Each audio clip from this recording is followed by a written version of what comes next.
I was more miserable trying to make everyone else happy than I am now with everyone else unhappy with me. And I would say that the majority of those people probably don't like me today. I would rather be hated by everyone and like myself. If you can actually go through 100 days of rejection, your life will change. But the only way you can believe in a thing or an idea or even yourself is because you have the evidence behind you that supports that your belief isn't full of shit. The idea of being weird is too much. Like, just like...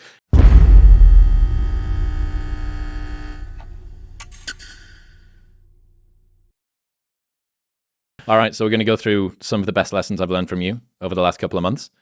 First one, reminder that if you want to be exceptional, you're going to be different from everyone else.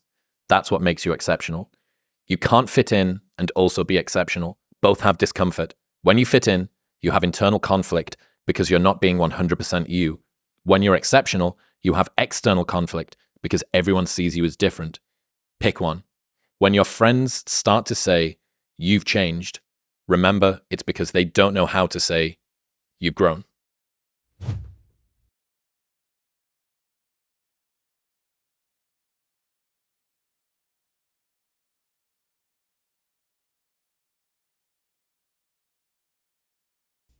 I define words a lot because it helps me kind of like make sense of the world. And like exceptional is like an obvious one, right? We use the word exceptional like you are not like everyone else. But even saying it like that, like you are not like everyone else. And so if someone says you're not like everyone else, then you can just reframe that as like, I am exceptional. And that's not a bad thing. I actually think that most people have, like, this might be counter to most people's beliefs, but I think most people have the potential to be exceptional. And because most people are peculiar in their own way, they just stifle that because they want to be accepted by most people, but in so doing, never accomplish what they want to do because they conform. And so, like, if there's probably a lot of things about the world or even your world around you that you're like, this never made sense to me, but then you do it anyways. And I think that a lot of innovation and a lot of what makes people exceptional is feeling, thinking that thought or seeing that thing and then being like, I don't think I'm going to follow that rule anymore. Like, why do I need to shower twice a day? Like, I don't know. Like, why do I need to wear different clothing? Like, there's just a lot of these social norms that people, usually pass down to us or they're, bred into us in high school and college and things like that. But it's like you see a guy who, wears a cowboy hat and dresses a certain way, and he basically wants to say, I am this archetype of person. But if cowboy boots aren't as comfortable for you as New Balances are, and you know that and you still wear cowboy boots, I would call you a fraud. Because like that is like it's like a micro rebellion against yourself. Yep. It's like there is, and like I look at old people a lot because usually they don't give a shit anymore. They've just like given up. And there was a survey that they did where the number one reason that old people like don't have as much drama and they're happier is they say they cited they literally don't have time for it. Like literally they don't have time for it. And I found that so interesting. And it's like, well, if I'm going to eventually be that way when I'm 80, I might as well just start being that way now. And so they usually wear like really comfortable footwear and like they keep their surroundings like whatever weird peculiarities they have, they just accept them. And so I think a lot of if life is a long journey of self-acceptance, I think the earlier you can accept your own peculiarities as just part of you rather than trying to justify them or mold to the archetype that you think is acceptable within your social circle. At least for me, like there's this period of discomfort when you change anything because everyone around you wants you to fit within the label that they are comfortable with. But they also have the anchor of what you were before. Yeah, exactly. And so they try and like, people don't like that. And so they're like, no, I like you in this box. So just say, I know you're having a little thing right now. Don't worry. Just, and they just want to shove you back into it. And there's a lot of uncomfortable conversations that you have to have where it becomes really socially awkward. And so like I said one the other day about like going home for the holidays, and the reason I don't like doing it is because often I have to confront a lot of people that I haven't seen in a long time, and they'll speak to me in a way that I don't like. And before that, I would roll it off like whatever, no big deal. But I don't accept that. Didn't you torpedo a family holiday a couple of years ago? Many. Yeah, Many. I think, but that's when your friends start to say you've changed, it's because they don't know how to say you've grown. And because they see so few people who have, so it makes sense that they don't have that. So I see that as a lack of skill, not malice. Like, it's not that they're bad people. They just don't even know it because so few people do change. Yeah. So few people do grow. Have you seen this image? It's a person whose heart and head are flowers. It's kind of a 2D drawing. Okay. It's a bit of a sketch. Okay. And they say, this person with the kind of smaller flower head and heart says, "You've changed." Mm-hmm. And the person on the other side with this huge blooming thing says, "I should hope so." Yeah. I haven't seen it, but I see it in my head. Yeah. It's brilliant. One of my friends, George Mack, told me this 5 years ago, I think. I'm astounded by how many people want to be spectacular in life, but also want to be normal. By being normal, you are, by definition, aiming for average. Normal people get normal results. Exceptional people get exceptional results. You literally can't do what everyone else does and expect to not get what everyone else has got. By doing what everyone else does, you guarantee average results. Okay. So this comes down to everything that, like, business. I mean, obviously I come from the business and investing world. Like, if everyone is jumping onto crypto, like, by the time you have all the information to make a perfect decision, it's too late. And by the time you have consensus where everyone's like, that's a good investment, it probably isn't, because it's already been mispriced, because it's already inflated and it's above what its intrinsic value is. And so, like, good investors fundamentally can think for themselves. And it's such an easy thing to say and such a hard thing to do. And so it's being able to say, if I shut myself in a room and I had to come up with a value for something and just use my own mind to come up with what I think this is worth, it's that answer that you get in a room, in isolation, with no internet connection, that you believe in that number more than every single other person's. And most people can't do that. But, like, that ability. And then what happens, though, is if you really have to believe in that rather than everyone else's, you double check your fucking math. Because if it is different than everyone else's, you have the that is what opportunity advantage. looks like. Right. And it's like, and you have the potential to make a shitload of money or lose a ton of money because you didn't check your math. And so the more I've been reinforced for thinking independently, and in the beginning it's on small things, and then you just continue to reinforce that cycle of, I came to this conclusion on my own. It seems different than everyone else's, but I think my thing makes sense. So I'm going to do that. How would you advise someone to overcome that regression to the mean, that pull to not make waves, to not be heterodox or non-typical when it comes to their decision making? Because it's hard. You're talking about this internal conflict versus external conflict. Yeah. How do you make the internal conflict more important than the external conflict? For me, I was more miserable trying to make everyone else happy than I am now with everyone else unhappy with me. And so I think, like, from the social group that I had before I quit my job, if we're going all the way like ground zero to today, I talked to no one from that time in my life compared to today. And I was absolutely miserable and unhappy and unfulfilled. And I would say that the majority of those people probably don't like me today because I changed. I didn't do what I was supposed to do. He thinks he's so fancy now, et cetera, et cetera. And I think I'm just okay with that. And so I think coming to terms with the idea that I could be absolutely rejected by everyone I know, but like me, I was more okay with that because the alternative was I didn't want to live anymore. And so obviously there's degrees and there's continuums and there's stages of where people are at with that.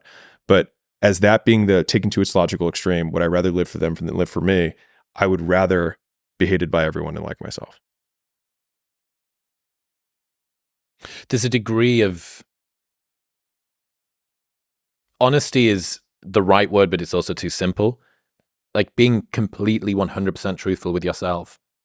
If that's the way, this is why, have I told you about the motocross, the rallycross thing that me and my housemate love? Mm-mm. Okay, so you know, like Colin McRae, these guys that drive four-wheel, there's the dude in the co-pilot seat and it's 5 left bend, like all that shit.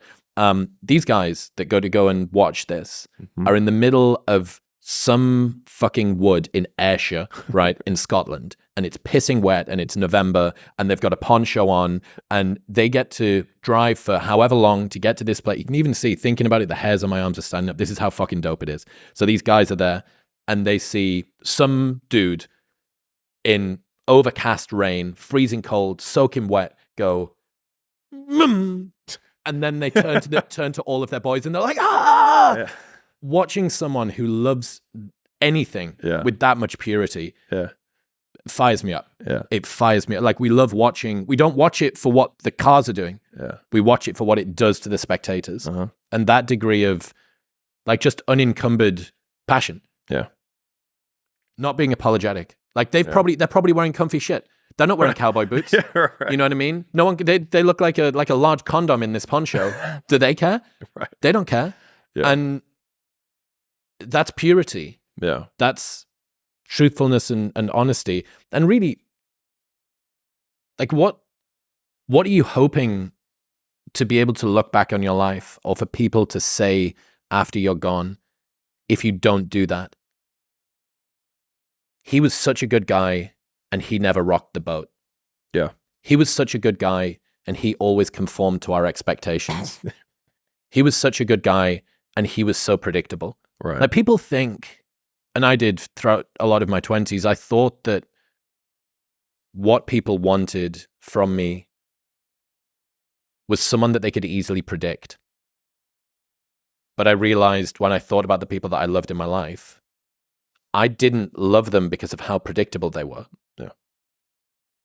I loved them because of how unapologetically themselves they were. I have a friend who nearly ended a relationship that he's still with, the love of his life, who's probably going to end up marrying, because he refused to not sleep on the floor for 6 months as part of Alex Becker's doing it at the moment. Like, he's like, sleeping on the floor seems to be like a pretty dialed idea. And she's like, I'm not sleeping on the floor. Well, I am. So they didn't sleep together for like, for like a long time.